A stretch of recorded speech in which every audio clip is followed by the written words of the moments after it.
মধ্যপ্রাচ্যে উত্তেজনা নতুন মাত্রা পেয়েছে। ইরান হুঁশিয়ারি দিয়েছে যে কোনো সামরিক আগ্রাসনের শিকার হলে তারা মধ্যপ্রাচ্যে থাকা যুক্তরাষ্ট্রের সব ঘাঁটি স্থাপনা ও অবকাঠামোকে লক্ষ্যবস্তু করবে। তেহরান স্পষ্ট করেছে তারা যুদ্ধ চায় না, কিন্তু আত্মরক্ষার প্রয়োজনে সিদ্ধান্তমূলক পদক্ষেপ নেওয়ার জন্য তারা প্রস্তুত। জাতিসংঘ মহাসচিব আন্তোনিও গুতেরেসকে লেখা চিঠিতে ইরান জানিয়েছে মার্কিন প্রেসিডেন্ট ডোনাল্ড ট্রাম্পের সামরিক হুমকি বাস্তব ঝুঁকির ইঙ্গিত বহন করছে।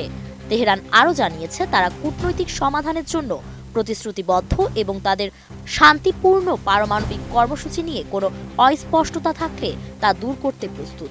তবে যদি হামলা হয় তাহলে যুক্তরাষ্ট্রের মধ্যপ্রাচ্যে থাকা সব ঘাঁটি ও অবকাঠামোই ইরানের লক্ষ্যবস্তু হবে। আমি বুঝি নির্মাণের শিল্প, সালাম স্টিল বোঝে ডিউরেবিলিটি। সালাম স্টিল, মোস্ট ডিউরেবল স্টিল। ইরানের এই হুঁশিয়ারি মার্কিন কূটনৈতিক মহলে সতর্কবার্তা সৃষ্টি করেছে।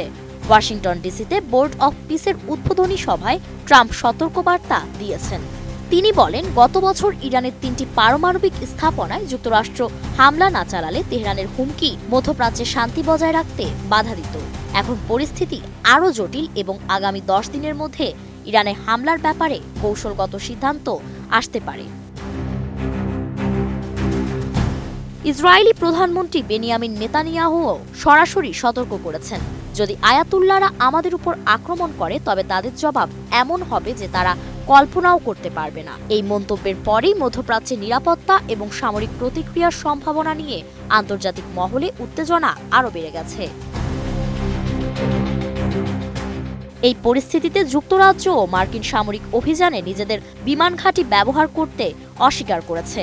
ব্রিটিশ প্রধানমন্ত্রী কিয়ার স্টারমার স্পষ্ট জানিয়েছেন, আন্তর্জাতিক আইন লঙ্ঘিত হতে পারে এমন কোনো অভিযানে ব্রিটিশ ভূমি ব্যবহার করা হবে না।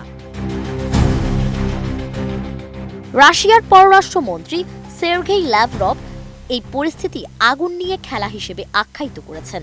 তিনি সতর্ক করে বলেছেন, এমন পদক্ষেপের পরিণতি ভয়াবহ হতে পারে এবং বড় ধরনের পারমাণবিক দুর্ঘটনার ঝুঁকি তৈরি করবে।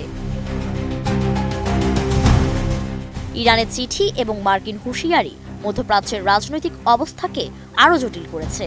তেহরানের এই কড়া বার্তা কেবল সামরিক প্রতিক্রিয়া নয়, বরং কূটনৈতিক চাপের একটি অংশ হিসেবেও দেখা যাচ্ছে। বিশ্লেষকরা বলছেন, ইরান যুক্তরাষ্ট্রের এই দ্বন্দ্ব কেবল দুই দেশের মধ্যে সীমাবদ্ধ নয়, মধ্যপ্রাচ্যের রাজনীতিতে ইতোমধ্যেই প্রতিক্রিয়ার ছাপ পড়েছে। কোনো সামরিক সংঘাতের সম্ভাবনা স্থানীয় অর্থনীতি, নিরাপত্তা, তেল সরবরাহ ও আন্তর্জাতিক বাণিজ্যকে মারাত্মকভাবে প্রভাবিত করতে পারে। ফারিন রহমান প্রীতি, এটিএন নিউজ।